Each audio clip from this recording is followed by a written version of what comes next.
Այսօրվա ձերբակալությունները ընդամենը եւս մեկ ապացույց են, որ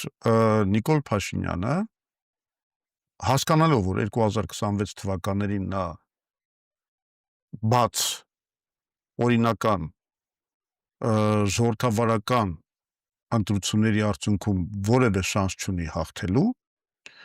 այսօրվանից կեղծում է այդ ընտրությունների արդյունքները։ Այսինքն ինքը ոչնչացնում է հիմա բոլոր այն ուժերին, որոնք կարող են կանգնել մեր պատմամշակութային ինքնության, պաշտպանության գործին։ Բոլորին։ Ինքը ասենք ինչու մեր մեղավոր Սամվել Կարապետյանը, հա, ասենք ցանկացած իրավաբան, փաստաբան, ընդ որում նաև այն փաստաբանները, որոնք արևմուտքի կողմից պաշտպանում են ժողովրդավարական ազատությունները, կարող են ձեզ ասել, որ մենք հիմա կպատասխանենք մեր ձևով արտահայտության մեջ, ոչ մի կրիմինալ չկա։ Բայց արի ուտես, այդ մարդուն բռնում են,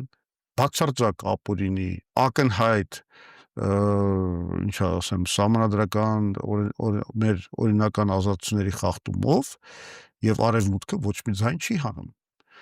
Իսկ ժողովրդավարական ազատությունների համար, ասենք, պաշտպանության համար արևմուտքի ձայնը շատ կարևոր է։